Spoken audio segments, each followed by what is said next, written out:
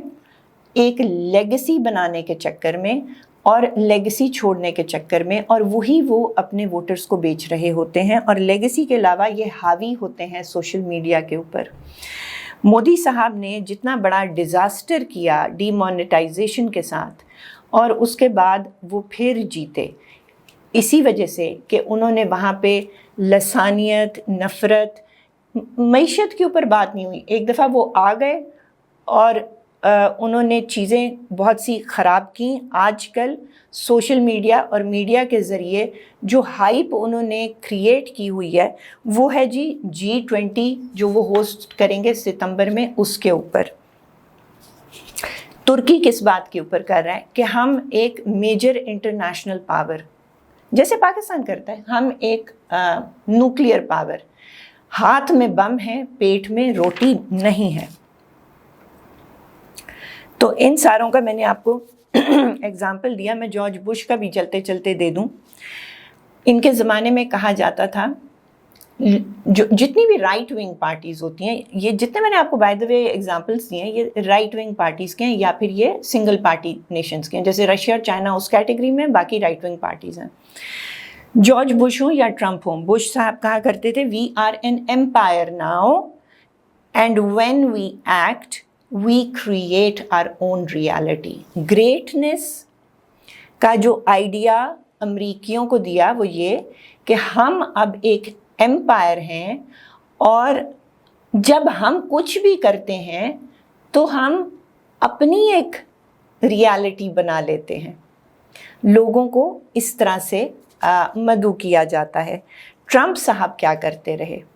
Economy کا حشر کیا، دنیا بھر سے لڑائیاں کی، ساری ایگریمنٹس توڑ ڈالی، چائنا کے ساتھ ٹریڈ وار میں گئے. امریکن اکانومی اسپائرل ڈاؤن کرتی رہی، اور وہ اپنے ووٹرز کو کیا کہتے رہے کہ امریکہ ول بی گریٹ اگین، امریکہ دوبارہ گریٹ ہو جائے گا جو ہی ہم جو گلوبلائزڈ رولنگ کلاس ہے اس کو ہم ختم کر دیں گے اور امیگرنٹس کو امریکہ سے نکال دیں گے. نفرت. یہ نہیں کہ میں سب کو ہیلتھ کیئر دوں گا یا سب کے پیٹ میں روٹی ہوگی یا بیسک منیمم لیونگ سٹینڈرڈز ہوں گے. نہیں جی، گریٹ بننا ہے امیگرنٹس کو نکال کر. اور بات یہ ہے کہ بہت سارے نیشنز، چاہے وہ امریکہ ہو، چاہے وہ برطانیہ ہو جو کہ ایک ایمپائر تھا، چاہے وہ USSR تھا جو رشیا ایک زمانے میں ہوتا تھا، ان نیشنز میں ایک بہت بڑی سینس آف ہیوملیشن ہے کہ ہم کیا تھے اور اب ہم کیا ہیں۔ اس ہیوملیشن کو ٹیپ کرتے ہیں یہ رائٹ ونگ لیڈرز جو ڈیلیور نہیں کر رہے ہوتے۔ برطانیہ میں نیشنل کنزرویٹو کونسل نے ابھی حال ہی میں جو ان کی کانفرنس ہوئی اس میں کیا باتیں ہوئیں، موٹی موٹی وائٹ کلچر کو سیلیبریٹ کیا گیا، کرسچینٹی کو سیلیبریٹ کیا گیا، ملٹی کلچرلزم کو قصوروار ٹھہرایا گیا، امیگریشن کو برا بھلا کہا گیا کہ یہ جو ہیں جو امیگریشن اور ملٹی کلچر یہ جو ہیں یہ وہ روڑے ہیں جو ہماری قومی جو گریٹنس ہے اس کے راستے میں روڑا ہے۔ ہماری گرتی ہوئی معیشت نہیں ہے، ہمارے نہ ڈیلیور کرنے والی گورنمنٹ نہیں ہے، لیکن پرابلم کیا ہے جی؟ پرابلم امیگریشن ہے جو ہمیں نیشنل گریٹنس پر لے جانے سے روک رہی ہے۔ میرا ٹائم ختم ہو رہا ہے اس لیے میں جلدی سے پاکستان کی طرف آ جاتی ہوں۔ ایک چیز جو آپ نے کامن دیکھی ہے وہ یہ ہے کہ ایک پاسٹ گلوری جو ہے ان ممالک کی اس کی طرف ہاک کیا جاتا ہے کہ میں ہوں گا تو میں تم کو وہ پاسٹ گلوری واپس لا کر دوں گا۔ مزے کی جو سب سے مزے کی بات ہے وہ یہ ہے کہ اگر میں آپ سے سچ بولوں اور آپ میرے سے سچ بولیں تو پاکستان کی کم سے کم کوئی پاسٹ گلوری نہیں ہے۔ اس لیے ہمارے یہاں اور بھی زیادہ کمال ہوا ہے۔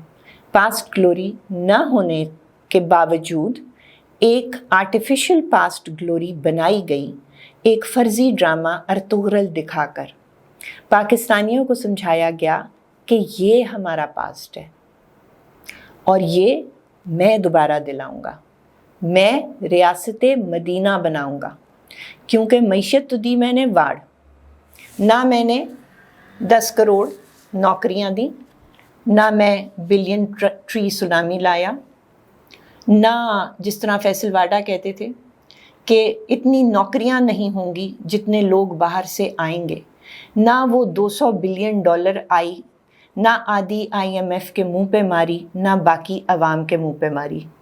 اس لیے پھر ارطغرل کا ڈرامہ چلایا گیا، ایک پاسٹ گلوری جو تھی ہی نہیں وہ آپ کو دکھائی گئی کہ اصل میں ہم وہ تھے اور میں وہ بناؤں گا اور میں ریاست مدینہ بناؤں گا۔ اور ان حالات میں لوگ پھر یہ بلیو کرتے ہیں کہ جب ملک یہاں پہنچ جاتے ہیں کہ صرف پرفارمنس میٹر کرتی ہے۔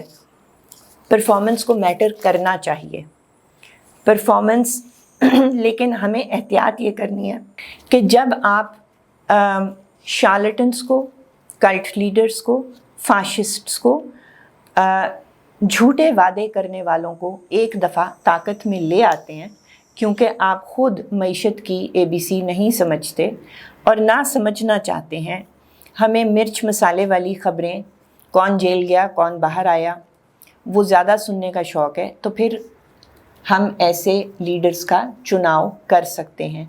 اور ایک دفعہ آپ یہ چناؤ کر لیں تو 20 سال سے ترکی کی جان اردوان سے نہیں چھوٹی، شی جن پن پتہ نہیں کب سے بیٹھے ہیں اور پیوٹن بھی کب سے بیٹھے ہیں اور مودی صاحب کے بھی جانے کے کوئی اثرات نظر نہیں آ رہے، کیونکہ اب وہ جو چورن بیچتے ہیں وہ بڑا فرق چورن ہے۔ یہ باتیں آپ سے کرنی تھیں، اس لیے میری یہ پیشکش ہے کہ ہمیں اپنے بچوں کو پراپرلی پولیٹیسائز کرنا ہے، اور میرا یہ خیال ہے کہ ہمیں سکولز اور کالجز میں اکنامکس کے بیسک کورسز کو کمپلسری بنانا چاہیے۔ بہت بہت شکریہ۔